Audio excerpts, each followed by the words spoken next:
Bienvenidos, esto es Legado de Fe Podcast.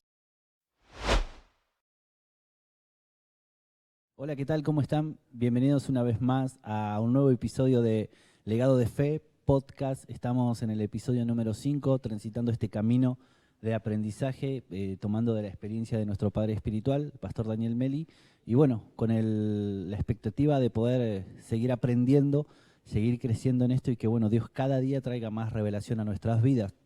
Pastor, ¿cómo le va? ¿Cómo anda? Muy bien, aquí estamos de vuelta. ¿Cómo lo trata la cuarentena? Bien.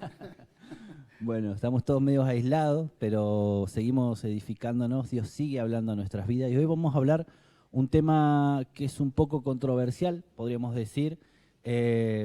Vamos a hablar acerca de las finanzas, acerca de la prosperidad y dentro del ámbito cristiano las riquezas son muy cuestionadas o la prosperidad muchas veces es muy cuestionada, no es aceptados por todos. Y fuera del ámbito de la iglesia, fuera del ámbito cristiano, las riquezas sí son bien aceptadas y para nada son cuestionadas.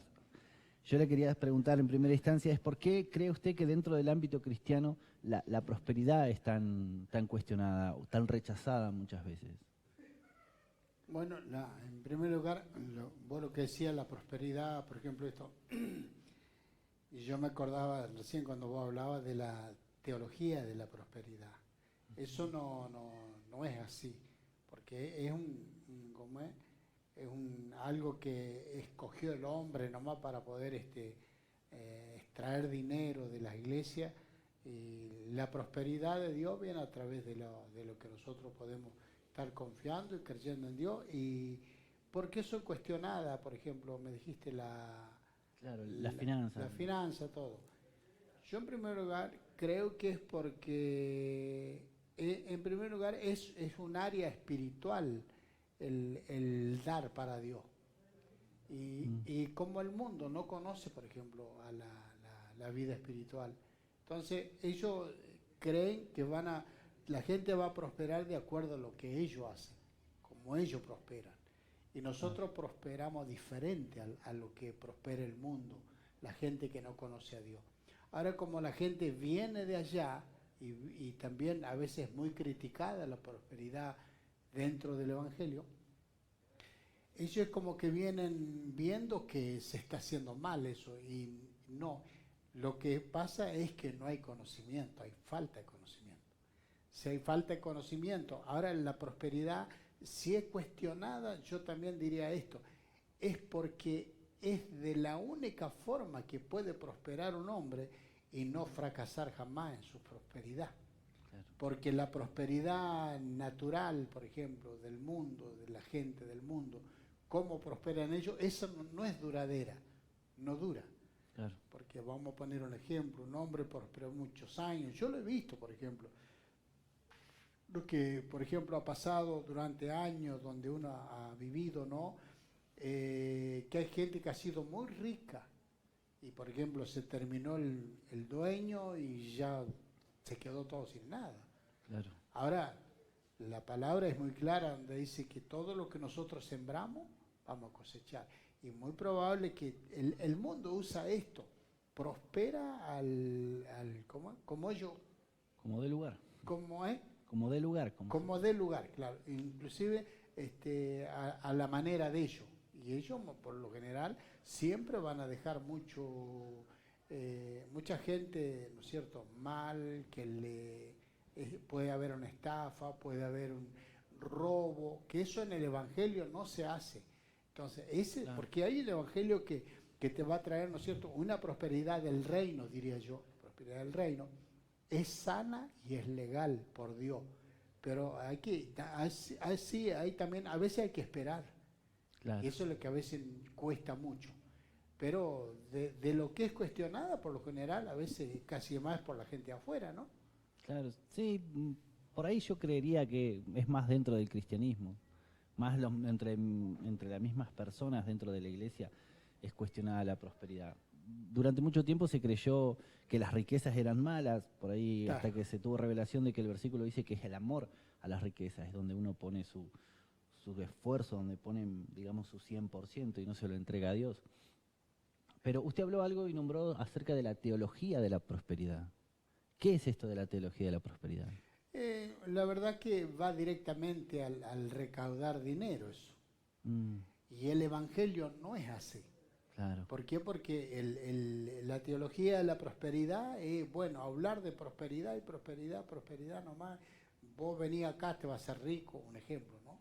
Y resulta que por más de uno sale el más pobre. Claro, porque Dios nos trae respuesta. Porque la prosperidad te la va a dar Dios. Dios va a hacer milagros sobre tu finanza. Pero a veces hay gente, mucha gente que da mucho y no recibe nada. Entonces ahí es donde entra la confusión de todo esto y también la crítica dentro de todo esto. Pero es porque más bien yo creo que cuesta mucho entender de lo que está diciendo la Biblia, otros ni siquiera le ponen atención. claro. Claro, así. ¿Es la voluntad de Dios que prosperemos? ¿Es la voluntad de Dios que sus hijos sean prósperos? Sí, la Biblia dice que el Señor, un ejemplo, acá tenemos en el capítulo 8, versículo 9, creo que es, sí, acá, donde dice la palabra de Dios, dice, porque ya conocéis, dice la gracia de nuestro Señor Jesucristo, que por amor a vosotros se hizo pobre. Mire, el Señor Jesús se hizo pobre. Entonces, ¿para qué se hizo pobre? Para que nosotros seamos prosperados. Lo dice ahí, se hizo pobre, dice, siendo rico. Él era rico, pero se hizo pobre. Siendo rico, dice, para que vosotros con su pobreza, con la pobreza de él, fuesen enriquecidos. Acá en primer lugar, lo que va a avanzar va a ser la vida espiritual de nosotros. Cuando nosotros, por eso, cuando lo armamos de la vida espiritual nosotros, entonces ahí es donde empezamos a ver las cosas espirituales, porque si no, nosotros por lo general a veces queremos avanzar, queremos crecer en todo y humanamente. Y humanamente no se puede. Ahora, el reino de Dios, como es espiritual, acá hay otro pasaje más, que lo voy a leer, está largo, ¿no? Léalo, léalo. Dice, 2 de Corintios 8:2, dice, que en gran prueba y tribulación, dice, y abundancia de gozo, no era este, perdón, voy a ir al otro lado acá. En el versículo 10:3 dice de Corintios, pues aunque andemos, dice, en la carne, no militamos según la carne. Ahí nomás, por ejemplo. Si nosotros andamos en la carne y militamos según la carne, no lo va a ir bien en nada. ¿Por qué? Porque lo que hay que destruir son fortalezas espirituales. Ahora después dice, porque las armas de nuestra milicia no son carnales, sino poderosas en Dios para la destrucción de fortaleza. ¿Qué fortaleza va a destruir Dios? La pobreza. Dios va a destruir la pobreza, Dios a nosotros los va a levantar, pero esto espiritual es lo primero que tenemos que tomar en la vida. ¿Para qué? Para poder romper todo eso, para que venga la prosperidad. Si no nosotros, si no rompemos esta maldición, tampoco creemos. No podemos creer. Y dice el 5, derribando argumento y toda altivez, dice que se levante contra el conocimiento de Dios. ¿Cuál es el conocimiento de Dios? Lo que habla la palabra. ¿Cómo los enseña la palabra? Vos tenés que ser así. Dios habla, por ejemplo, en el libro de Deuteronomio, dice, diezmará indefectiblemente. Y eso significa que no tenés que dejarlo de hacer, ¿viste? Dice así. Bueno, ahora, lo que le cuesta a la persona, perseverar en esto. Y si le cuesta perseverar, bueno, cuando persevere, recién se va a derramar la bendición de Dios. Entonces, mucha gente a veces está muchos años y no puede prosperar. ¿Por qué? Porque no persevera. Ahora más dice la palabra, dice, de Dios y llevando, dice, cautivo todo pensamiento a la obediencia a Cristo. ¿Qué es lo que tenemos que hacer? Poner todo en las manos de Dios ahí. ¿Para qué? Dios tiene que transformar los pensamientos, tiene que transformar nuestras ideas, porque nosotros tenemos ideas arraigadas y, como diría yo, maldiciones generacionales. Dice el último pasaje, y estando, dice, pronto para castigar toda desobediencia, dice, cuando vuestra obediencia, mire lo que dice, cuando nuestra obediencia sea perfecta. Y esta obediencia que dice que sea perfecta es completa. Ahora, por ejemplo, vamos a poner un ejemplo. Muchas veces la gente piensa así, diezma 2 meses y después para, un mes nos da. da otro mes, no va a poder romper nunca, porque es como es como una cadena. Es como que se te van cortando los eslabones que tiene que tirar, que tiene que romper, lo que tiene que generar rompimiento. Y si hay eslabones cortados, bueno, es como que tiene que volver a empezar de vuelta atrás. Claro. Cada vez que uno deja, es como que tiene que volver a empezar. Entonces, por eso que no es completo. Cuando nosotros empezamos y no desmayamos y es completo, pronto se romperá todo. Y nosotros mismos lo vamos a dar cuenta de lo que Dios quiere hacer con nosotros. ¿Por qué? Porque está la evidencia. Claro. Porque nosotros estamos bien. Muy claro esto lo que usted dice acerca de que es como un eslabón de una cadena Sí, que sí. genera rompimiento. Y bueno, muy cierto también. ¿Qué es la pobreza? ¿Es un estado mental? ¿Es una situación de nosotros mismos? Claro, yo creo que son situaciones nuestras y es un espíritu del diablo que lo lleva a la pobreza, porque vamos a poner un ejemplo, ese pasaje que habla la palabra, que el Señor se hizo pobre para que nosotros por su pobreza fuésemos enriquecidos, entonces Él alineó todas las cosas. Ahora, mientras que nosotros, a veces hay gente que no se alinea nunca a la voluntad de Dios. Y esa persona nunca va a poder prosperar, nunca va a llegar al tope de lo que tiene que llegar al final con su, como yo diría, su altura espiritual, lo que fuera. ¿Por qué? Porque siempre le faltan fuerza para llegar ahí, capacidad, porque uno mismo cuestiona las cosas. Ahora, de esa pobreza nosotros podemos salir estando en Dios. Yo digo, salí sí o sí. Ahora, como el reino es la verdad, el reino de Dios, vos lo que tenés que esperar ahí, serle fiel y esperar. Va a pasar situaciones difíciles, Claro. muy difíciles. Y a veces, te digo más, a veces va a tener que esforzarte para diezmar. ¿Por qué? Porque va a haber momentos que vos no vas a tener, es como que no te alcanza. Claro. Pero si la persona tuviera toda la fe, primero da el diezmo. Por eso dice que primero hay que dar el diezmo, pues. Entonces después manejar todo lo demás. Pero nosotros hacemos todo lo contrario. A veces pagamos toda la cuenta y si lo sobra diezmamos, si no, no. Entonces ahí es cuando no estamos confiando en Dios. Y si no estamos confiando en Dios, seguramente que no. Claro, no nos va a ir bien al Claro. final. Bueno, otra pregunta. ¿Qué importancia tiene para las finanzas de una familia, de un hogar, el diezmo y las ofrendas? Yo digo que tiene mucha importancia. En primer lugar, el diezmo dice que abre las ventanas de los cielos. Una familia, una casa permanece con los cielos abiertos. Y la ofrenda dice que es una siembra. Es como que esa familia tiene un campo, un lugar, una huerta, y arregló la tierra, sembró y siempre tiene para cosechar. Claro, claro, al tener cielos abiertos es como que es como si fuera un cielo que continuamente riega esa misma siembra que yo voy dando. Es como que Claro, podríamos decir que el diezmo y las ofrendas trabajan de la mano. claro. ¿Puedo yo diezmar y no ofrendar? ¿Y ofrendar y no diezmar? Puede hacer cualquiera de las dos cosas, pero son necesarios. Claro. Es necesario el diezmo y la ofrenda. Y la ofrenda. ¿Y cómo es? Es necesario el diezmo y la ofrenda. El diezmo, ¿por qué? Porque abre las ventanas de los cielos. Y la ofrenda, porque es una siembra, y vos de la siembra vas a cosechar lo que sembré. Entonces, son necesarias las dos cosas, más las dos de la mano, y yo diría que la persona que se despierta en esto, en el diezmo y en la ofrenda, llevar las dos cosas juntas, le va a ir muy bien.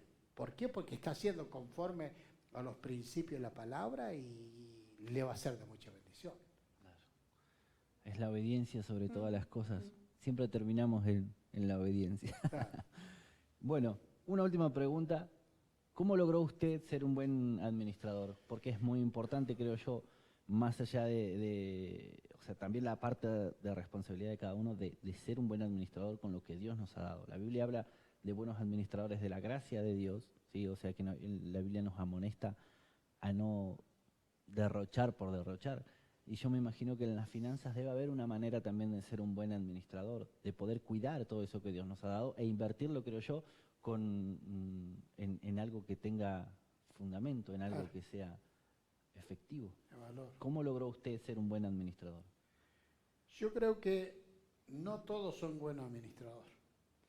Y digo más, yo creo que el que no sabe administrar, déle lugar al que sabe administrar. Sí, porque si no, Claro. no va a lograr las cosas. ¿Por qué? Porque de mi punto de vista, de mi persona, yo empecé a administrar desde que tuve dinero, porque yo antes no tenía plata. Era bueno. Sí. Entonces, desde que tuve dinero, yo administré siempre bien mi plata. Yo nunca gasté en nada. Yo no, te doy un ejemplo. Cuando yo no conocía al Señor, yo ni las entradas pagaba en los gimnasios donde iba porque no quería gastar. Y bueno, ya era tacaño. Ya era tacaño. Bueno, y un ejemplo. Y después, en el tiempo cuando yo era soltero, joven, yo manejaba plata. Porque trabajaba y yo acumulaba plata. Siempre acumulé, siempre acumulé. Nunca estuve sin dinero desde que salí de mi casa, por ejemplo. Desde que salí del campo, ya recién conocí plata y empecé a manejar, ¿viste? Claro. Y acumulé siempre así. ¿Y cómo es? Y yo creo que tiene que cada uno darse cuenta. Por eso es que todos no son administradores. Si vos ponés una persona a administrar que no sabe o que no entiende cómo son las cosas, siempre se va Claro. platita que agarra La malgasta. la despilfarra. Y no solo eso, se da cuenta y dice, ¿y para qué gasto la plata yo? Y bueno, pero Claro. es de ella, es de él, es de quien sea la plata, pero la está gastando a la vista tuya y sabe bien que la está gastando mal. En zapatos, Sí, carteras. sí. Claro. Así que bueno, qué bueno lo que hemos aprendido hoy acerca de las finanzas, tan importante el ser buen administrador, el saber que eso, si no podemos hacerlo, debemos darle lugar a otro. Claro. La importancia, creo que para rescatar la importancia que tiene el diezmo y las ofrendas que trabajan como un eslabón de una cadena que genera rompimiento, ¿no? Qué bueno eso. Yo creo que el lugar de darle el lugar a otro es parte de la humildad también. Claro. Porque la persona orgullosa, no, esa tiene plata y la maneja y siempre anda pelado, pero Pero tiene plata. pero tiene plata. Él tiene hasta deuda, tiene. Está de- sí, Claro. sí, me imagino. ¿Por qué? Porque uno tiene que reconocer a la persona que sabe administrar. Claro. Si vos, un ejemplo, que yo administrara mal, yo tengo que reconocerme que no sé administrar. Entonces tengo que darle lugar a la persona que sabe administrar. Así que en una casa de familia sería muy importante que se le dé el lugar al que sabe administrar. Y no lo reten, porque siempre lo están retando. Vos sos muy tacaño, le dice, vos haces todo. Eso por experiencia. Habla de la experiencia. Así que bueno, hemos llegado al final. Les pedimos que dejen sus inquietudes, sus preguntas, comenten, suscríbanse. La próxima semana estaremos con un nuevo podcast y bueno, vamos a hablar de temas que a todos nos van a ayudar a crecer y a ser edificados. ¿Algo más para agregar, Pastor? Sí, pensando un poco, por ejemplo, del diezmo y la ofrenda, nosotros tenemos que tener siempre ese conocimiento que el diezmo cumple una función y la ofrenda cumple otra, dentro de mi propia vida, de lo que yo estoy, si soy el que estoy diezmando y ofrendando. ¿Por qué? Porque el diezmo a mí me abre las ventanas de los cielos y la ofrenda es una siembra. Y yo estoy sembrando, yo todo el tiempo que estoy sembrando siempre voy a estar cosechando. Así que eso es muy importante para la familia, ¿no? Para la casa, y yo creo que la gente tiene que recibir esta verdad, porque la única verdad es la de Dios. Y si toma esta verdad, a usted le va a prosperar, le va a ir bien. Y bueno, pero no se ponga rebelde nomás. Bueno, así que como dijo nuestro padre espiritual, diezmar, ofrendar, trabajan de la mano. Testimonio hay de sobra de gente que ha podido perseverar en esto del diezmo y las ofrendas y ha visto las finanzas de su hogar crecer. Con mi familia somos testigos de eso, somos testimonio de eso. Damos gracias por esta sabiduría que hemos podido adquirir y que Dios nos permitió tomar para nosotros. Así que bueno, Pastor, nos vemos la próxima semana y seguimos conversando en Legado de Fe Podcast. Suscríbanse, hagan sus preguntas, envíennos sus inquietudes y bueno, nos vemos la próxima semana. Suscríbete a nuestro canal, Tabernáculo de Fe, Plotier.